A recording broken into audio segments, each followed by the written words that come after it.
జై Gurudeva Datta. Welcome to Om Datta channel. జై గురుదేవ దత్త. అవధూత చింతన శ్రీ గురుదేవ దత్త స్వామి మహారాజుకి జై. దత్త బంధువులందరికీ, ఆత్మ బంధువులందరికీ నమస్కారము. మనము జ్ఞాన సముపార్జనలో భాగంగా వీడియోలు చేసుకొని మన ఓం దత్త ఛానల్లో పోస్ట్ చేసుకోవడం జరుగుతుంది కదండి. ఇప్పటికి మనము శ్రీ పూర్ణ పరబ్రహ్మ పరమాత్మ అయిన శ్రీ గురుదత్త ప్రభులు వారి శిష్యులకు తెలిపిన రహస్యమైన సాధనల గురించి పార్ట్ వైజ్గా మనము 4 వీడియోస్ పోస్ట్ చేసుకోవడం జరిగింది. దానికి కంటిన్యూగా అంటే కొనసాగింపుగా ఈ వీడియో ఉంటుంది. 5వ పార్ట్. ప్రశాంతంగా వీక్షించి మన జన్మ సార్థకత చేసుకొని మీరు మీ ఆత్మను ముందుకు తీసుకెళ్లే ప్రయత్నం చేయగలరు. జై గురుదేవ దత్త. మీకు ఒకవేళ ఈ వీడియోస్ నచ్చితే జై గురుదత్త అని కామెంట్ చేసి వారి ఆశీర్వాదానికి పాత్రలు కాగలరు. జై గురుదత్త. ఇంతకుముందు మాట్లాడుకున్న వీడియోలో ఆ జగత్ రక్షకుడు పరమాత్ముడు సర్వేశ్వరుని గురించి వీడియోలో వస్తూ ఉంటుంది. దాని గురించిన విషయమే. సర్వ స్వతంత్రుడైన మహేశ్వరుడు ఒకడు ఉన్నాడని, అతడే జగత్కర్త అని చెప్పావు. అతడు ఎవరు? విష్ణువు, శివుడు, వాసుదేవుడు, గణపతి, సూర్యుడు, ఈ విధంగా అనేక పేర్లు చెప్పి వీరే జగన్ నిర్మాణానికి కారణమంటున్నారు కదా. వీరిలో ఈశ్వరుడు ఎవరు? నాకు వివరంగా తెలియజేయవలసినదని అన్నాడు హేమాచూడు. హేమలేక హేమాచూడు అనే రాజకుమార్తెకు జరిగిన సంవాదంలాగా ఈ డిస్కషన్ అంతా ఉంటుందండి. అర్థం చేసుకోగలరు. హేమాచూడు అడిగిన ప్రశ్న సమంజసంగానే ఉన్నది. ప్రతివారు ఎవరో ఒకరి పేరు చెప్పి అతడే సర్వేశ్వరుడు అంటున్నారు. మరి అలాంటప్పుడు ఈశ్వర స్వరూప నిర్ణయం ఎలా చెయ్యాలి? దానికి హేమలేఖ ఏ సమాధానం చెప్పింది వివరించండి అన్నాడు నారాయణ భట్టు. చెప్పడం ప్రారంభించాడు రత్నాకరుడు. సర్వ జగత్తుకు సృష్టి స్థితి లయకారకుడే ఈశ్వరుడు. అతడు బ్రహ్మ, విష్ణు, సూర్యుడు, గణపతి అని చాలామంది రకరకాలుగా నిర్ణయించారు. వాస్తవానికి అతడు శివుడు కాదు, విష్ణువు కాదు, బ్రహ్మ కాదు, మరెవరు కూడా కాదు. 3 కనులు 5 ముఖాలు గల శివుడే జగత్కర్త అంటారు. కానీ కుండలు చేసే కుమ్మరికి మళ్ళీనే శివుడికి శరీరం ఉన్నది. అతడు చేతనుడు. అయితే లోకంలో కర్త అయినవాడు చేతనుడుగా, శరీరం కలవాడుగా కనిపిస్తున్నాడు. శరీరము చైతన్యము లేని కర్త ఇక్కడ కనిపించడు. శరీరము చైతన్యము ఈ రెండింటిలోనూ చైతన్యానికే కర్తృత్వము ఎక్కువ.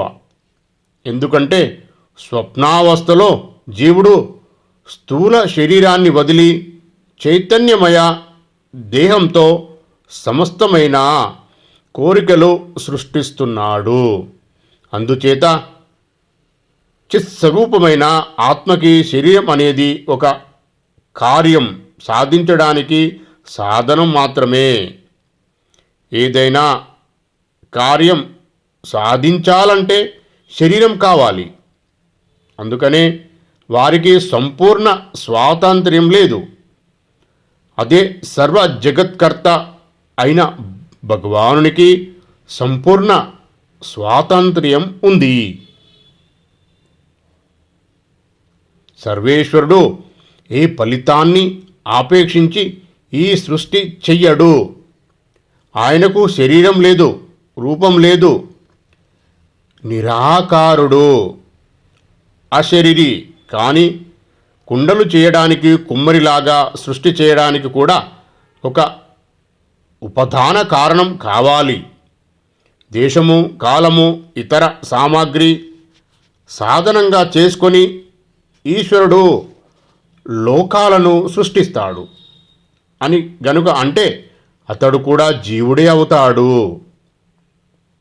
అప్పుడు భగవంతుడు అనే పదం అప్రమాణం అవుతుంది.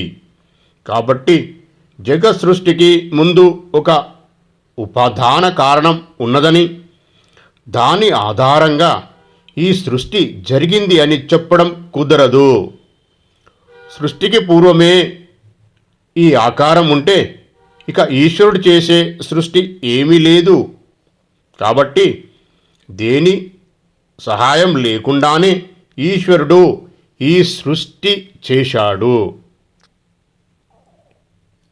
అందుకు ఈశ్వరుడికి శరీరం లేదు.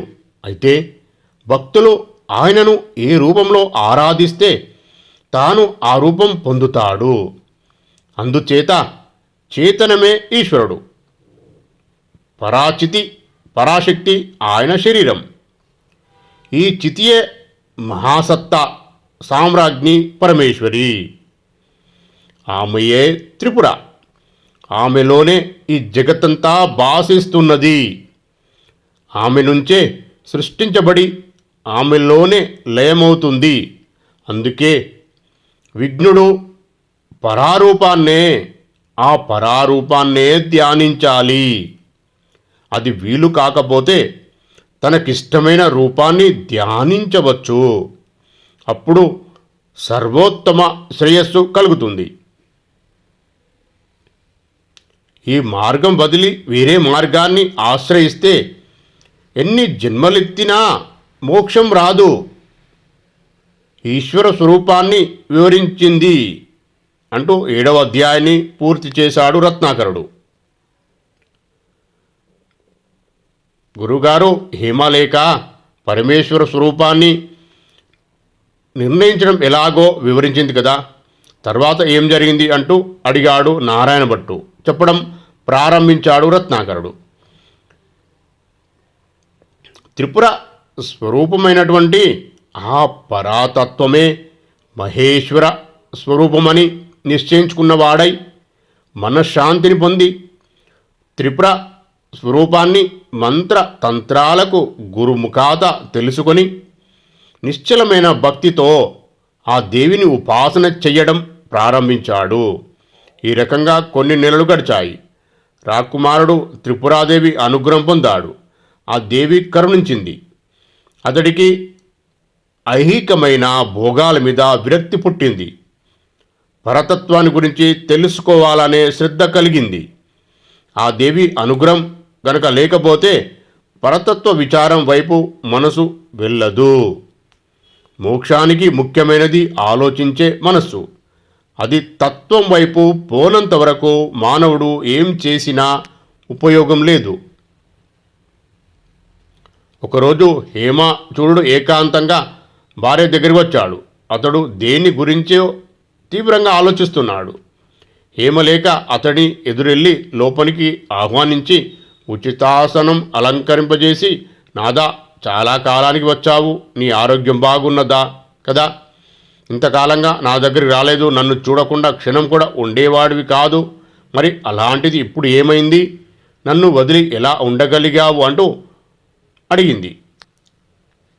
అప్పుడు ఆమెతో, నన్ను మళ్ళీ మోహంలో పడయ్యకు, నేను నిన్ను బాగా అర్థం చేసుకున్నాను, నీ శోకానికి కారణం లేదు, నీకు పరాపర వివేకమున్నది, నిన్ను మోహం ఆవరించలేదు, ఇదివరకు నీ కథ అంటూ ఒకటి చెప్పావు, నీ తల్లి, చిలికత్తె, ఆమె భర్త, పుత్రులు ఎవరు, వీరంతా వాళ్ళేరి, ఆ విషయం నాకు తెలియలేదు, అది అబద్ధం కాదు, నువ్వు కట్టుకథ చెప్పావని నేను అనుకోవడం లేదు, కాబట్టి విషయమంతా నాకు అర్థమయ్యేటట్లుగా వివరించవలసినది.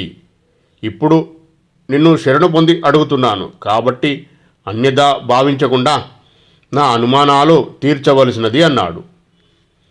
ఆ మాటలు విన్న హేమలేఖ ముఖము కడు ప్రసన్నమైంది. కనులు వికసించాయి. హేమచూడిని ఆ త్రిపురాదేవి కరుణించింది అని తెలుసుకుంది. అతడు విషయభోగాలపై ఆశ పడకుండా ఉన్నాడు.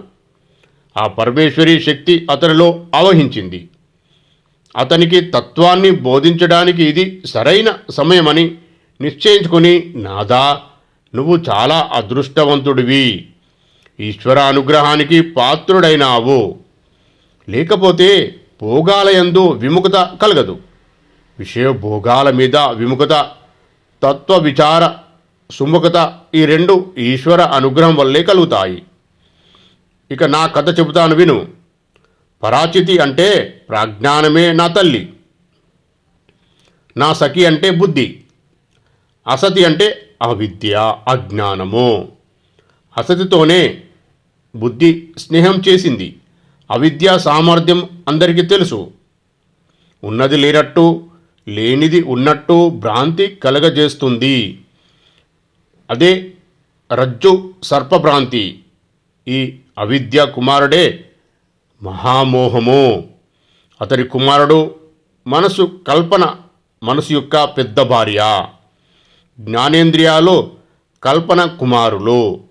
ఇంద్రియ గోళకాలే వారి భవనాలు. భోగ్య విషయాలను దొంగిలించడం అంటే చిరకాలం మనసులో ఉన్న వాసనలను కూడబెట్టడము. ఆ వాసనలు అనుభవాలే స్వప్నభోగాలు. మహాశన అనేది కల్పన సోదరి, మనసు రెండవ భార్య. మహాశన పుత్రులు కామ క్రోధాలు. నా పట్టణం అంటే ఈ శరీరం. నా మహామంత్రం అంటే ఆత్మస్వరూప స్ఫురణ. ప్రచారకుడు మనసుకు మిత్రుడు. ప్రాణము అడవులు అంటే నరకాలు. నేను బుద్ధితో కలవడం అంటే సమాధి స్థితి. నా తల్లి వద్దకు వెళ్ళడం అంటే మోక్షము. రాజా, నా వృత్తాంతం, నీ వృత్తాంతం కూడా ఇదే. దీని గురించి బాగా తెలుసుకుని శ్రేయస్సు పొందవలసినది అన్నది అంటూ 8వ అధ్యాయం పూర్తి చేశాడు రత్నాకరుడు.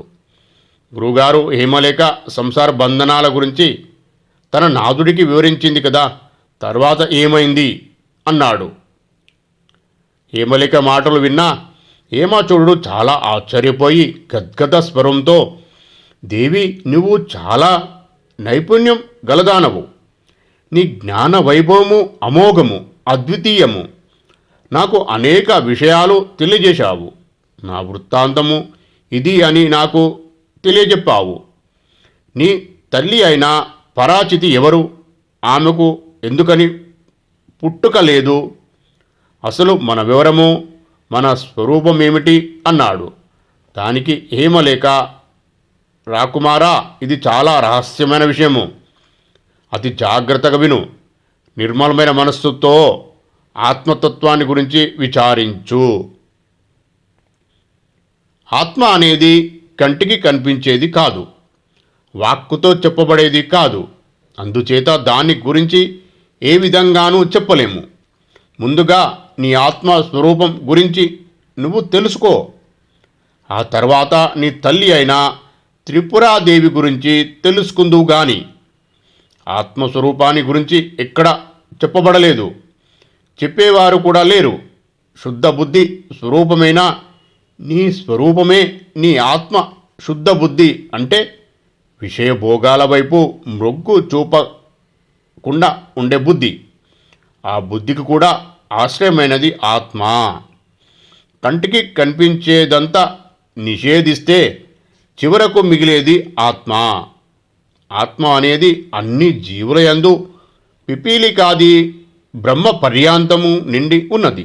అంటే ఆత్మ అన్నింటినీ ప్రకాశింపచేస్తుంది. కానీ అది దేని చేత ప్రకాశింపచేయబడదు. అది అన్ని చోట్ల ఉంటుంది. ఏ ప్రమాణాలకు అందదు, దేనితోనూ నిరూపితం కాదు. ఎవరైనా ఆత్మస్వరూపాన్ని నాకు తెలియజెయ్యి అని అడిగితే అతడు నా కళ్ళు నాకు చూపించు అని అడిగినట్లే. గురువుగారు నీకు ఆత్మ సాక్షాత్కారానికి మార్గాన్ని మాత్రమే చెప్పగలడు, అంతేకాని ఆత్మ సాక్షాత్కారం చేయించలేడు. సాధకుడి మనసు బాహిర్ముఖమైనప్పుడు అంటే విషయవాంఛల మీద లగ్నమైనప్పుడు అతడు ఆత్మకు దూరమవుతాడు. అప్పుడు గురువు శిష్యుడి మనసు అంతర్ముఖం చేసి ఆత్మ సాక్షాత్కారానికి మార్గం చూపిస్తాడు. ఆ మార్గాన్ని నేను ఇప్పుడు నీకు వివరిస్తాను. శ్రద్ధగా వినవలసినది. ఈ వీడియోలో ఇంతే అండి. మళ్ళొచ్చి వీడియోలో మనం కలుసుకుందాం. ఆత్మ గురించిన జ్ఞానము ఎలా తెలుసుకుంది, మనకి ఎలా తెలిసింది, వారి డిస్కషన్లో మనకి ఏమర్థమైందో మనం తెలుసుకుందాం. ఈ వీడియోలో ఇంతే. జై గురుదేవదత్త. ఇంత మంచి వీడియోని చేసుకుని అదృష్టం కలిగించినందుకు శ్రీ పూర్ణ పరబ్రహ్మ పరమాత్మ అయిన శ్రీ గురుదత్త ప్రభులకు కోటి కోటి సాష్టాంగ దండ ప్రమాణాలు, కోటి కోటి కృతజ్ఞతలు. దత్తార్పణం. జై గురుదేవదత్త. ఈ వీడియో గనుక మీకు నచ్చినట్లయితే దయచేసి లైక్ చేయండి, షేర్ చేయండి, సబ్స్క్రైబ్ చేయండి. ఈ ఛానల్ను కంట్రిబ్యూషన్ చేసే కొరకు సపోర్ట్ చేయండి. దత్తార్పణం.